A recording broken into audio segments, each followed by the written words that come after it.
Temporary reason, तात्कालिक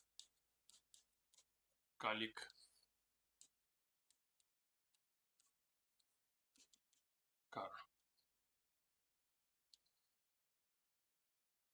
इसमें माना जाता है पाप मोचन पत्रों की बिक्री। पाप मोचन मोचन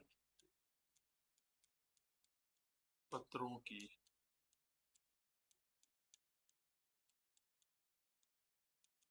बिक्री।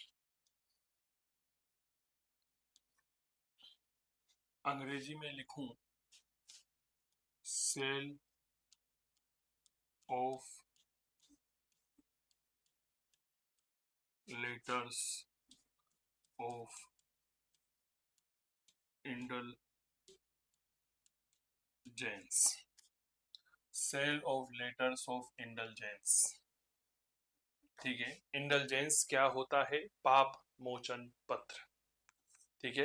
अब आप क्या मान रहे हो कि आखिरकार ये पाप मोचन पत्र है क्या? अगर मैं आपसे कहूं कि साहब आप जो है वह पाप मोचन पत्र, लेटर ऑफ इंडलजेंस क्या है? क्या आप इन्हें खरीद करके पाप कर सकते हो? ना, आप इन्हें खरीद करके पाप नहीं कर सकते। ऐसा नहीं है कि आपका पाप का प्रमाण पत्र है ना। यह आपके पाप करने का प्रमाण पत्र नहीं है, पाप करने का प्रमाण पत्र नहीं है। ना तो यह आपको पाप करने की अनुमति देता है कि हाँ भाई साहब बहुत सारे पाप करो, ना ना जी ना।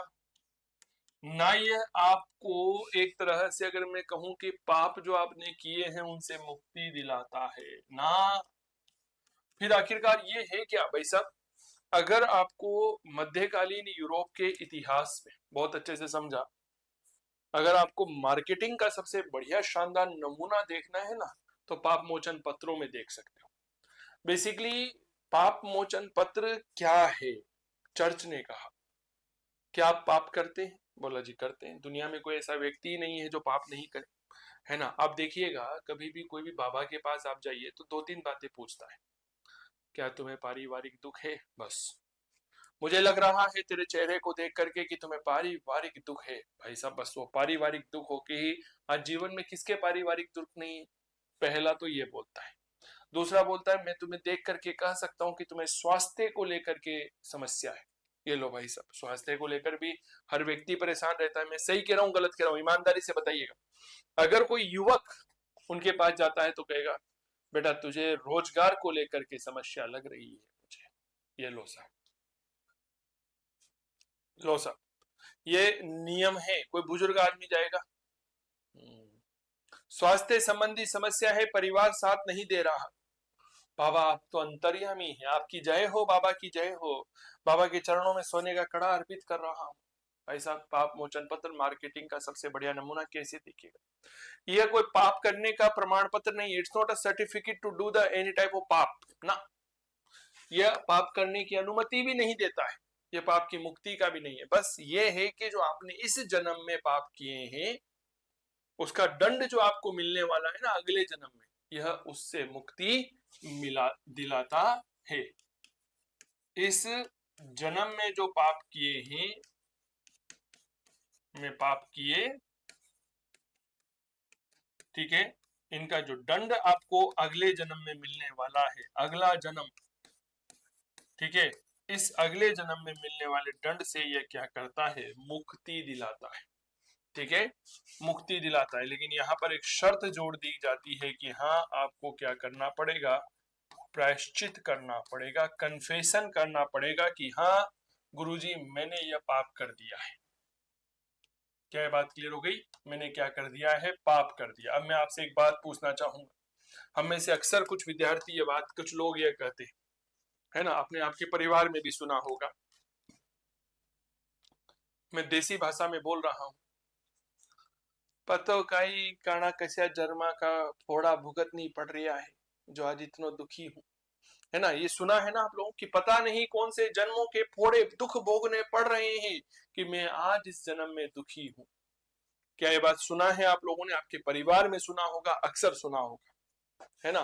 तो भाई साहब कोई फोड़े वोड़े कुछ नहीं है, ये सब फालतू की बातें हैं, ये बात ध्यान रखिएगा। है ना? ये बात ध्यान रखिए, कोई फोड़े वोड़े कुछ नहीं है, सब यह मानसिकता है, टू ग्रेब अस, हमें जकड़ने की, ये बात ध्यान रखिएगा। हमने क्या आपको आपके पिछले जन्म की बातें याद है क्या? क्या पहले के जन्म में कौन थे? हाँ, नहीं है ना? तो फिर बस हाँ, एक बात जरूर है कि जब आपने जन्म लिया है ना इस जन्म में, तो इस जन्म में आपके कार्य अच्छे होने चाहिए, है ना? किसी के साथ भी आपको बेईमानी नहीं करनी चाहिए। आपके जो कोई भी हो, एक्स वाई जेड, वो सब चीजें अच्छी है, बस आपको बेईमानी नहीं करनी है कभी भी किसी के साथ, ठीक है ना? तो इंटेलिजेंस समझ में आ गई कि क्या है? ये कोई पाप करने का प्रमाण पत्र नहीं है, ये ना तो पाप करने की अनुमति देता है, ना ही आपके द्वारा किए गए पापों से मुक्ति दिलाता है। यह तो आपको इस जन्म में जो आपने पाप किए हैं उनके बदले अगले जन्म में मिलने वाला जो दंड है उससे मुक्ति दिलाता है, बशर्ते आप प्रायश्चित करें। आप क्या करें? प्रायश्चित करें। क्लियर हो गई? तो कुछ बातें लिखिएगा, लिखिए। पाप मोचन पत्र,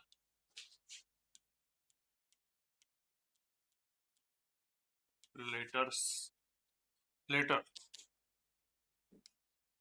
ऑफ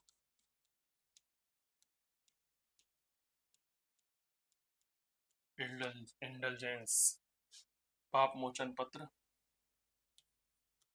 पाप करने का प्रमाण पत्र नहीं है, पाप करने का प्रमाण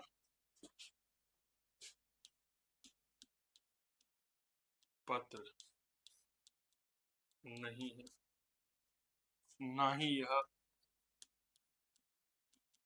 ना ही यह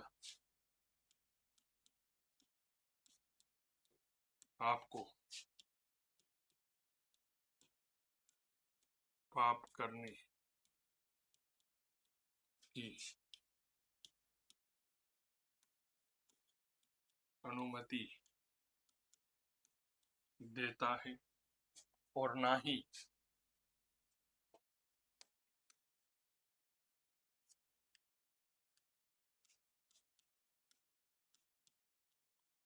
अनुमति देता है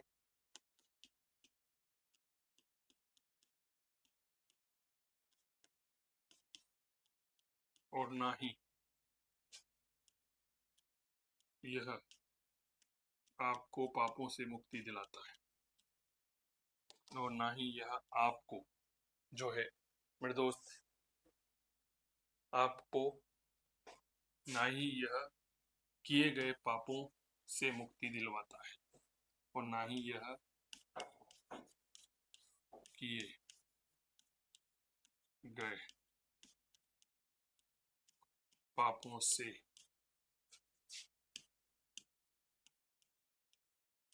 मुक्ति दिलवाता है।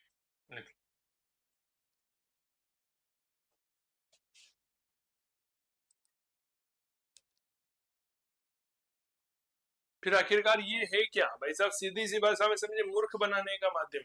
यह तो आपको इस जन्म में किए गए पापों के बदले अगले जन्म में मिलने वाले दंड से मुक्ति दिलाता है। यह तो केवल, यह तो आपको, यह तो आपके द्वारा, आपके द्वारा इस जन्म में किए गए पापों के बदले अगले जन्म में,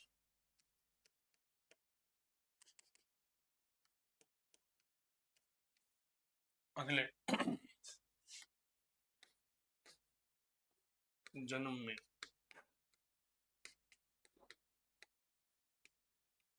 मिलने वाले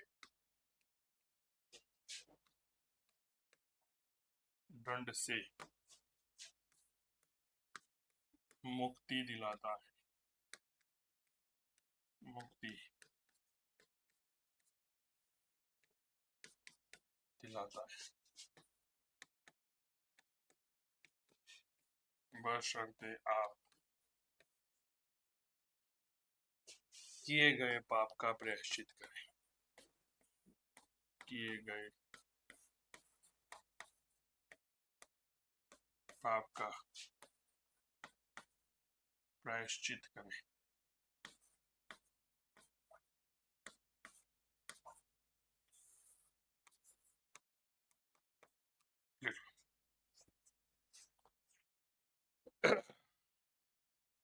एक मूवी आई थी सनी देओल की, जो बोले सोनिहाल, मैं वही याद कर रहा था कि क्या नाम था, नाम याद नहीं आ रहा था। जो बोले सोनियाल, जो बोले सोनियाल में आपको ये प्रायश्चित करने वाला तरीका जो है वो देखने को मिले। बेसिकली ईसाई धर्म में क्या होता है, कन्फेशन का एक सिद्धांत होता है। कन्फेशन का सिद्धांत क्या होता है, कन्फेशन का सिद्धांत ये है कि आपने जो पाप किया है, आप चर्च में जाइए और चर्च में जाकर के कहीं ना कहीं आपके द्वारा किए गए पापों का प्रायश्चित कर दीजिए कि भाई हाँ, यह मुझसे गलती हो गई है, मैं माफी चाहता हूँ। अब आप कल्पना करें, मान लीजिए मैंने चोरी करी है और चोरी में मैंने 1 करोड़ रुपया लूटा है किसी का, उदाहरण दे रहा हूँ भैया, सही मत समझना है ना, एक तो पता चले आप पुलिस में कंप्लेंट कर दो कि चंदू जी ने चोरी की ना।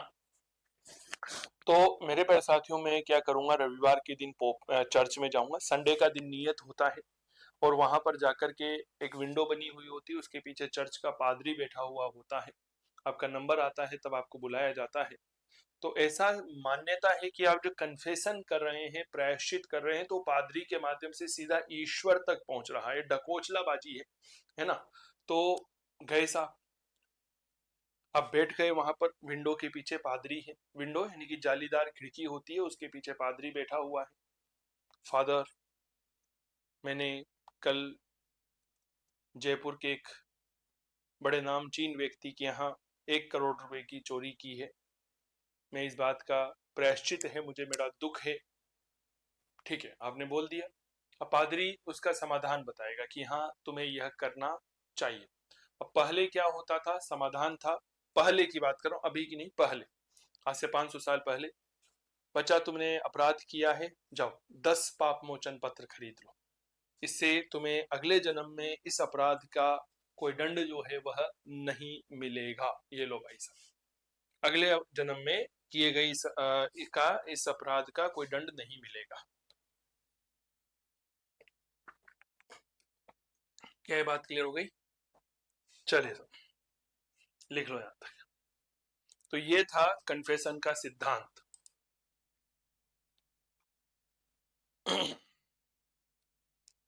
Theory of confession.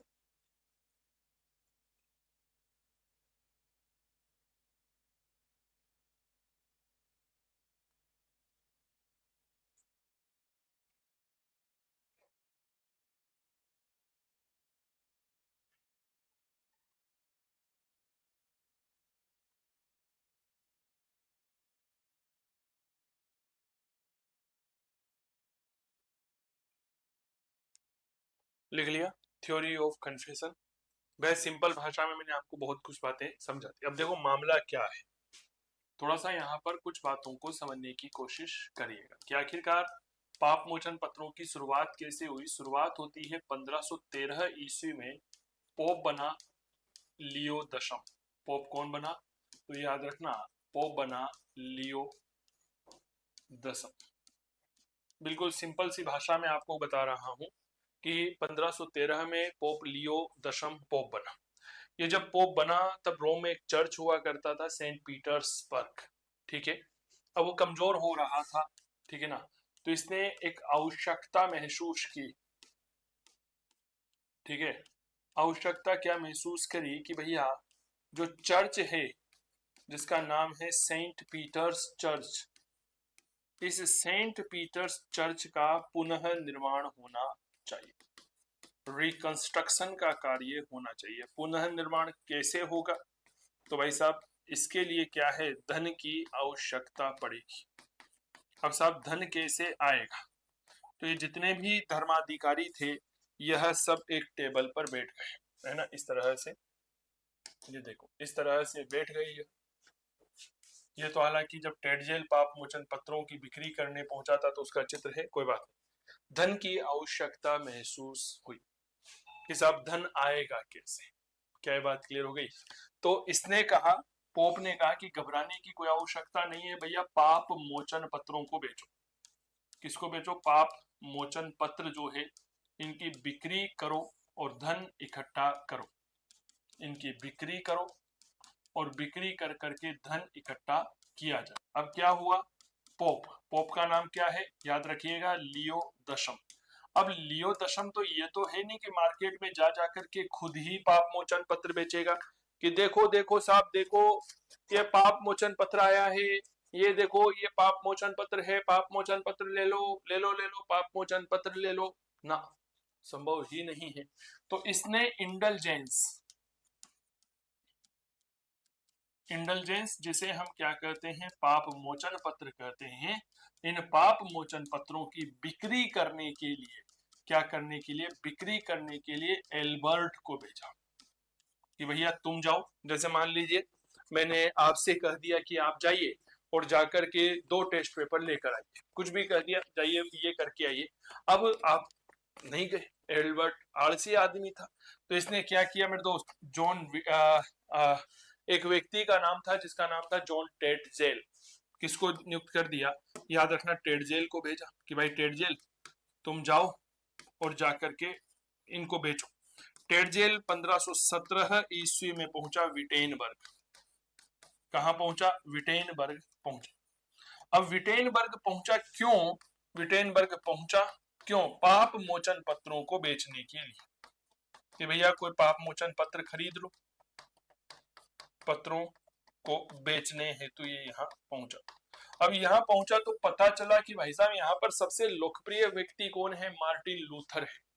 लोग जो है ये मार्टिन लूथर की बात मानते हैं, बस किसी और की बात ही नहीं मानते। किसकी बात मानते हैं, केवल और केवल मार्टिन लूथर की बात मानते हैं, किसी और की बात को यह स्वीकार ही नहीं करता।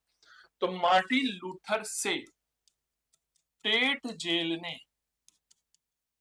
ने पाप मोचन पत्र बेचने में सहयोग मांगा, पाप मोचन पत्र बेचने में सहयोग मांगा कि भाई तुम जो है मुझे सहयोग दो। भाई साहब लूथर ने कहा कि आप पहले मुझे समझाओ तो सही। ये विटेनबर्ग विश्वविद्यालय में धर्मशास्त्र का बड़ा प्रोफेसर हुआ करता था। कौन हुआ करता था, मार्टिन लूथर। मार्टिन लूथर ने कहा कि भैया तुम मुझे समझाओ तो सही कि ये है क्या। तो इसने स्पष्ट तौर पर इनको समझने के बाद इनकार कर दिया कि सुन ये मूर्खतापूर्ण काम मैं नहीं करूंगा, इनकार कर दिया। साथ ही टेडजेल का विरोध किया। अब विरोध में क्या किया, जो विटेनबर्ग जगह है जर्मनी में, इस विटेनबर्ग चर्च के दरवाजे पर 95 सिद्धांत लगा दिए। क्या लगा दिए, 95 सिद्धांत लगा दिए विरोध के स्वरूप।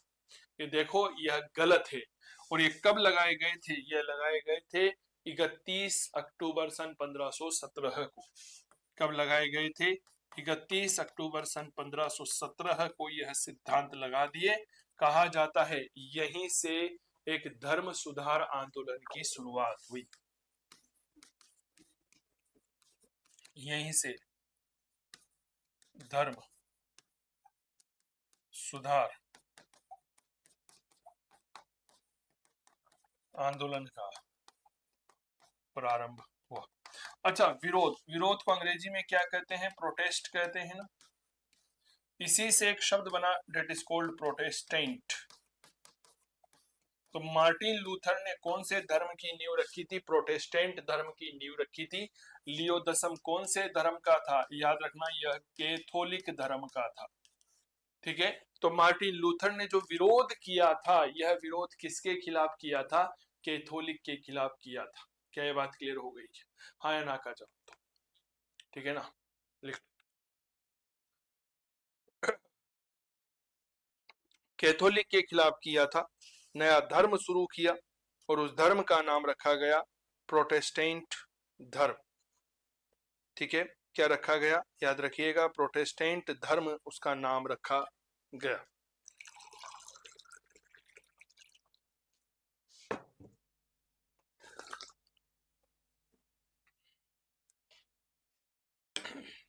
देखिए एक बार दोबारा से समझिएगा, चीजें बहुत शानदार तरीके से क्लियर होने वाली है। ठीक है, चलिए मैं समझाता हूं आप लोगों को, एक नए तरीके से समझाते हैं।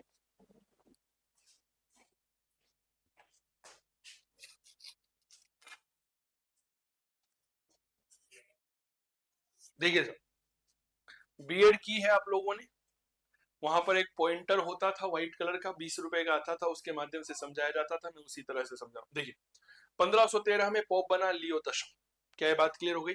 ये कैथोलिक था, इसने आवश्यकता महसूस की साहब सेंट पीटर्स चर्च का पुनः निर्माण करवाया जाना चाहिए, लेकिन निर्माण होगा कैसे, पैसे नहीं थे, तो धन की आवश्यकता महसूस हुई।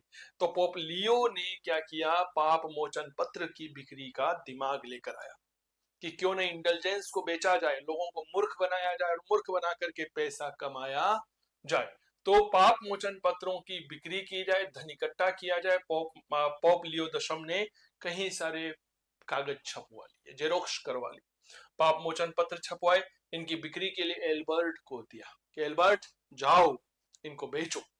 ठीक है साहब, एल्बर्ट ने यह काम टेडजेल को दे दिया। अब टेडजेल इन पाप मोचन पत्रों को बेचने के लिए 1517 में विटेनबर्ग पहुंचा। क्या ये बात क्लियर हो गई? हाँ या ना का जवाब दीजिए। विटेनबर्ग पहुंचा जहां पर पाप मोचन पत्रों को बेचना था। विटेनबर्ग में देखा कि लोगों के बीच में काफी ज्यादा लोकप्रिय है कौन, मार्टिन लूथर किंग। विटेनबर्ग विश्वविद्यालय में धर्मशास्त्र के प्रोफेसर थे, जितनी पढ़ाई की जाए उतनी ज्यादा कम है। कहा जाता है अगर मार्टिन लूथर किंग नहीं होते तो शायद धर्म सुधार आंदोलन नहीं होता, है ना, ये बात याद रखना। इन्होंने, टेडजेल ने कहा कि भैया पाप मोचन पत्रों में सहयोग करो, है ना, आप कह दोगे तो एक बार ये सब लोग खरीद लेंगे। लूथर ने कहा मुझे समझाओ कि पाप मोचन पत्र क्या है। तो टेडजेल ने उन्हें समझाया कि देखिए पाप मोचन पत्र मूल रूप से आपको पाप करने की अनुमति तो नहीं देता है, लेकिन आपने अगर इस जन्म में पाप किए हैं ना, तो उनकी अगले जन्म में जो आपको सजा मिलनी है वो नहीं मिलेगी। मार्टिन लूथर का दिमाग खराब। क्या तुमको पता है टेडजेल की तुम अगले जन्म में क्या बनोगे? टेडजेल के पास इस प्रश्न का कोई जवाब नहीं था। 2-3 प्रश्न पूछे मार्टिन लूथर, है ना, क्या तुम्हें पता है कि तुमने इस जन्म में क्या क्या पाप किया और उनकी क्या सजा तुम्हें अगले जन्म में मिलेगी? टेडजेल यहाँ पर चुप रहा। ठीक है, मार्टिन लूथर ने कहा कबूतर निकल जाए यहाँ से, मैं तुम्हारी किसी भी प्रकार से कोई मदद नहीं करूंगा, इनकार कर दिया। इसका विरोध किया, विरोध को अंग्रेजी में प्रोटेस्ट कहते हैं। किसने किया था? मार्टिन लूथर किंग ने किया था। इसीलिए याद रखिएगा, इस विरोध को ही मेरे प्यारे साथियों, इस विरोध की वजह से ही प्रोटेस्टेंट धर्म का जन्म हुआ था, जो कि किसका है? मार्टिन लूथर का है। क्लियर? किसके खिलाफ? कैथोलिक धर्म के खिलाफ। विटेनबर्ग चर्च के दरवाजे पर 95 सिद्धांत लगाए 31 अक्टूबर सन 1517 को। यहीं से धर्म सुधार आंदोलन की शुरुआत मानी जाती है। एक बार फटाफट से तालियों की गड़गड़ाहट के साथ सूचना उपलब्ध करवाइए अगर यहां तक बातें क्लियर हो गई हो तो।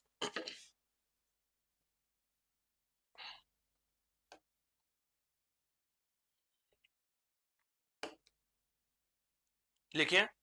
चले अब एक एक बात को लिखने की कोशिश करते हैं, ध्यानपूर्वक समझिएगा। देखिए 1513 ईस्वी में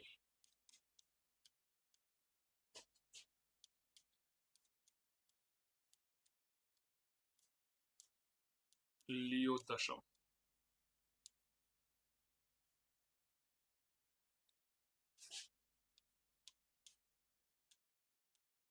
नया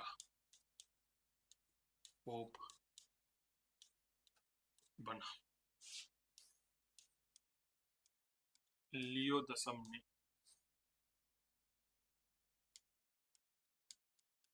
सेंट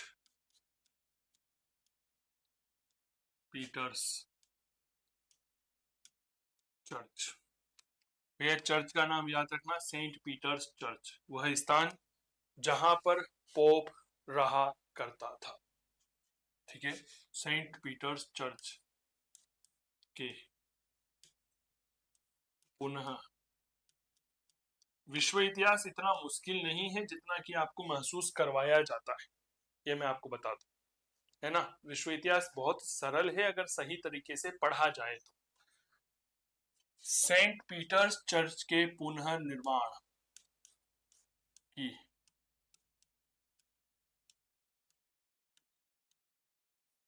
आवश्यकता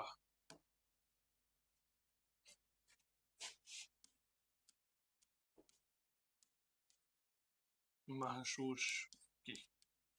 ठीक है,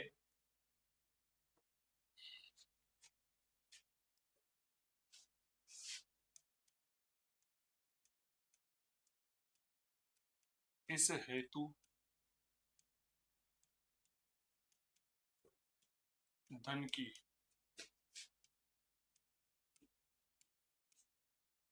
आवश्यकता थी। तो पोप लियो दशम ने पोप लियो दशम ने धन की व्यवस्था हेतु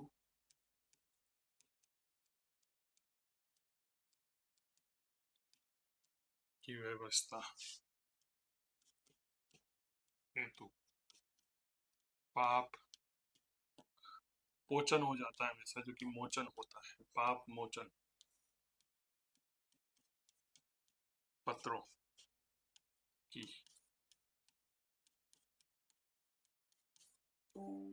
बिक्री करने का निश्चय किया, या पाप मोचन पत्रों की बिक्री या बेचने का, बिक्री करने का निश्चय किया।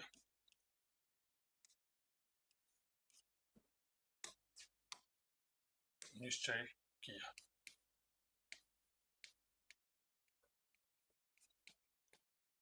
ऐसे हेतु पोप लियो दसम ने एल्बर्ट को नियुक्त किया।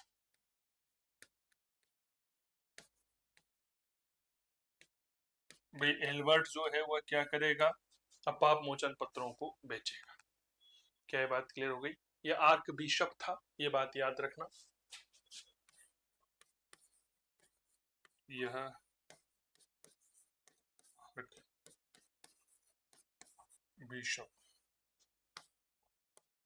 था, ठीक है।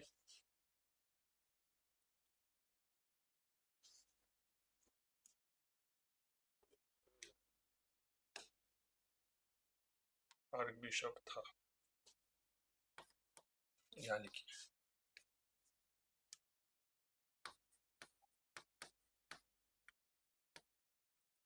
एल्बर्ट ने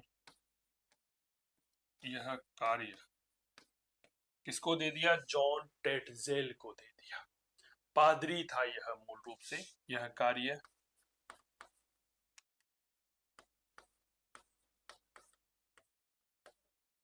पादरी जॉन टेटजेल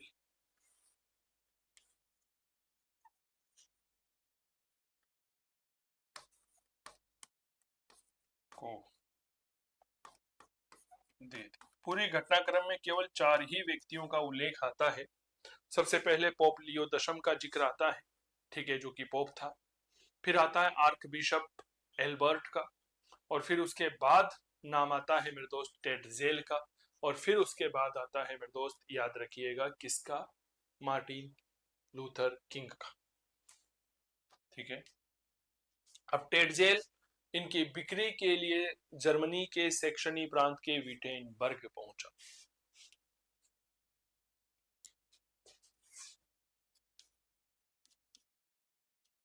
जॉन टेट जेल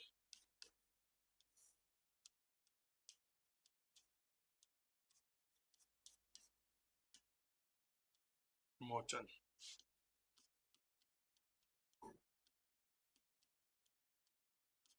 पत्रों की बिक्री हेतु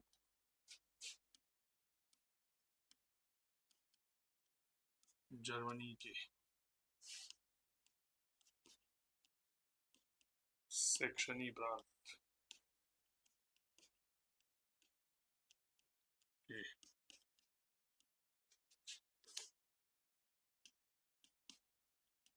के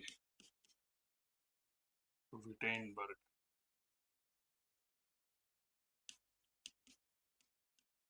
पहुंचा।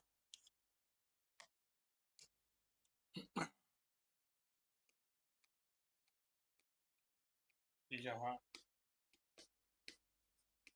टेटजेल ने इनकी बिक्री में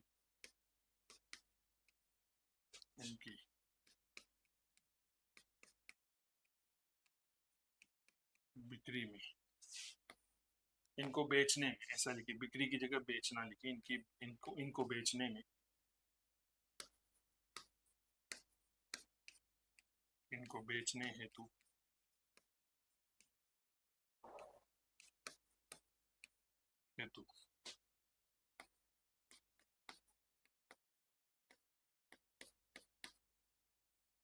विटेनबर्ग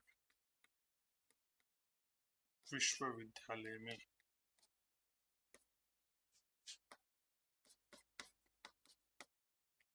धर्मशास्त्र की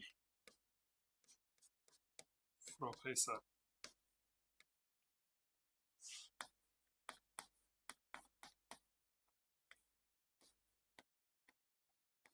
मार्टिन लूथर से सहयोग मांगा कि भाई मार्टिन लूथर जो है अब क्या करेगा, हमारी मदद करेगा।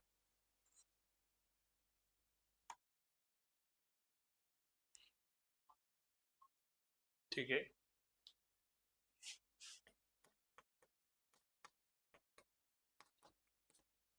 सन मैंने उधर लिखवा दिया था। ट्रीडेंट यहाँ कब पहुंचा था, यहाँ भी 1517 में ही पहुंचा था। ठीक है ना, ये बात याद रखना।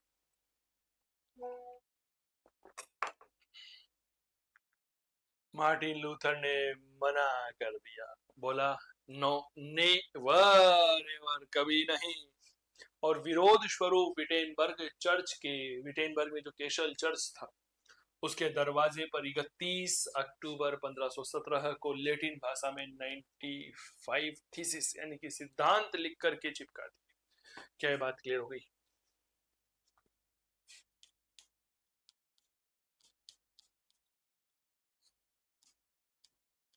मार्टिन लूथर ने सहयोग करने से, टेटजेल को सहयोग करने से इनकार कर दिया। टेटजेल को सहयोग करने से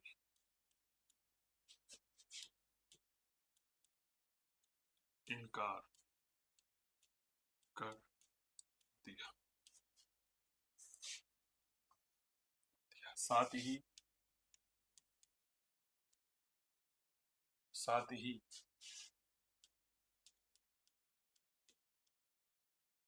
विरोध स्वरूप लूथर ने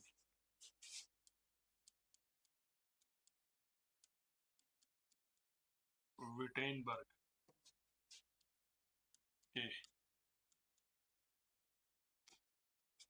के केसल चर्च के दरवाजे पर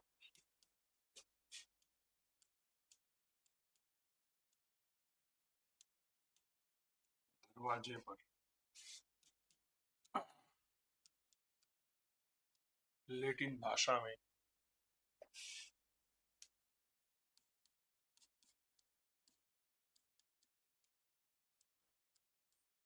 95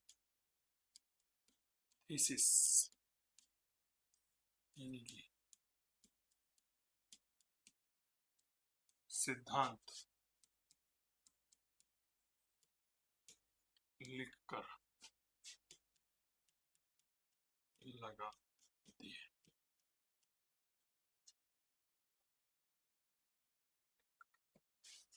लिखकर 31 अक्टूबर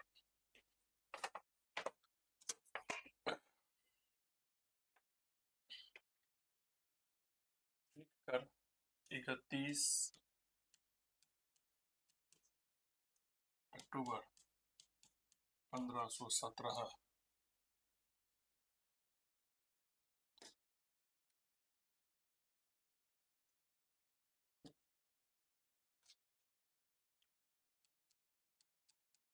लिखकर लगा दी।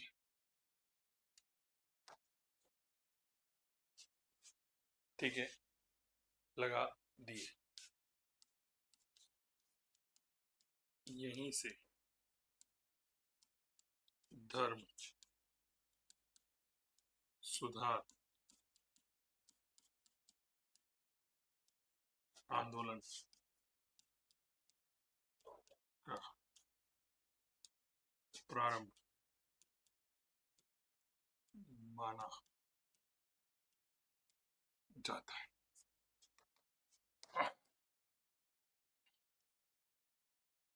ठीक है, चल आपको दो फोटो दिखाता हूँ। दोनों फोटो में आप कई सारी बातें जो है वह समझ पाए। देखिए, ये है मार्टिन लूथर किंग, ठीक है, जो कि कैसल चर्च के दरवाजे पर 95 थीसिस लगा रहा है।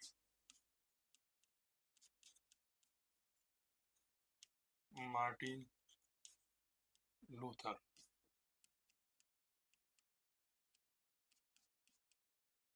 विटेनबर्ग के कैसल चर्च के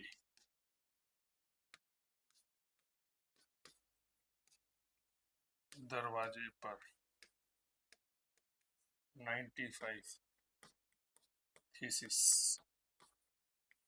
लगाते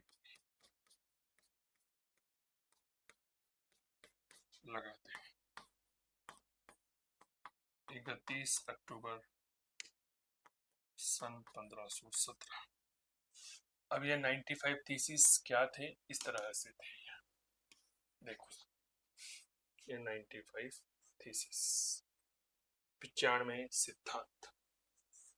पहले क्या हुआ करता था ना, आप चर्च के दरवाजे पर जाकर के किसी भी तरह की सामग्री को लगा सकते थे।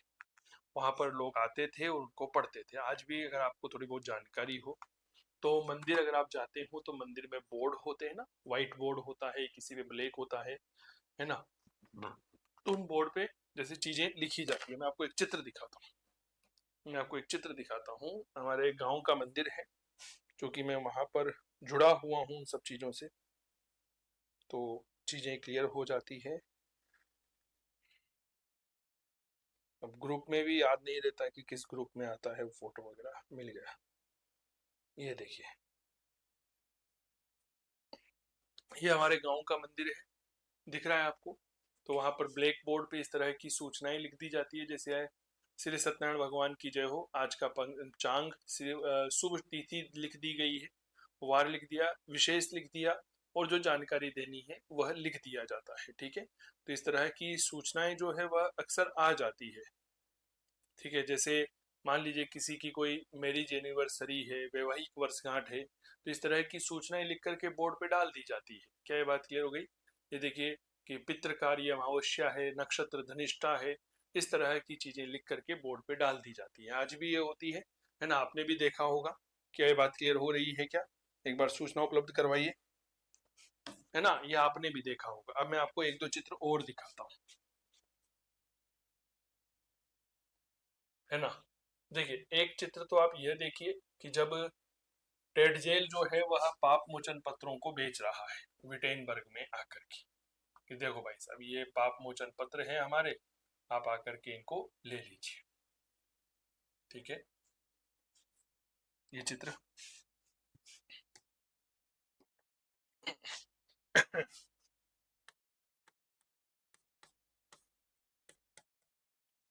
टेड जेल पाप मोचन पत्रों को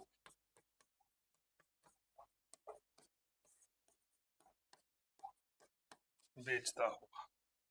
लिख लीजिए, टेड जेल जो है वह पाप मोचन पत्रों को बेच रहा है। ये कहा करता था कि आपके द्वारा दिए गए सिक्कों की खनक जब ईश्वर के कानों तक पहुंचती है तो आपके द्वारा किए गए पापों से आपको मुक्ति मिल जाती है। क्या ये बात क्लियर हो गई? क्या ये कहा कर रहा था, इस तरह से कहता था ये। ठीक है,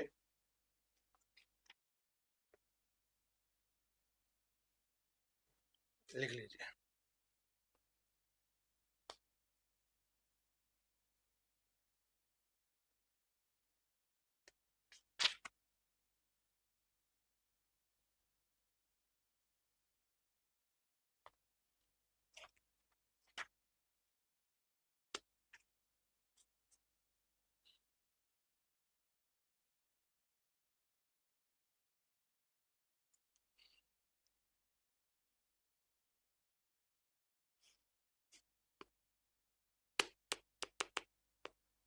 चर्च कहा करता था कि साहब सुई की नोक में से होकर एक ऊंट का प्रवेश करना संभव है, लेकिन एक धनी आदमी का स्वर्ग में प्रवेश करना असंभव है। बताओ, मतलब देखो कैसी बकवास बातें की जाती थी, आप सोच के देखिए। ऊंट जो है वह सुई की नोक में से प्रवेश कर सकता है और एक धनी आदमी जो है वह स्वर्ग में नहीं जा सकता। क्या कहूं मैं आप लोगों से? लिख लीजिए। मैं आपको एक चित्र दिखाता हूं जिसमें आप देखेंगे कि पाप मोचन पत्र जो है वह दिखते कैसे थे, है ना। चलिए एक लाइन और देखिए। यह था सर पाप मोचन पत्र का चित्र, देख लीजिए।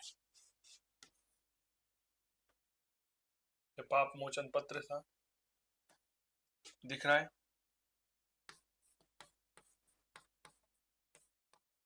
पाप मोचन पत्र ऐसा दिखता था। ये पोप का चित्र हो गया, ठीक है। यह पायस 12th का चित्र है, पायस 12वां। नीचे उसके सिग्नेचर हुआ करते थे, सब कुछ यहाँ पर है, ठीक है। लिख लीजिए, ये पाप मोचन पत्र है, ठीक है। तो चलिए अभी की इस कक्षा को यहीं रोकते हैं।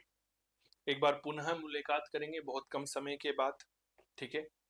संभावना रहेगी कि आप और हम लगभग लगभग 1 घंटे के बाद लगभग 11:30 के आसपास वापस मुलाकात करें। 11:30 बजे मिलते हैं एग्जैक्ट। धन्यवाद। जय हिंद, जय भारत, नमस्कार।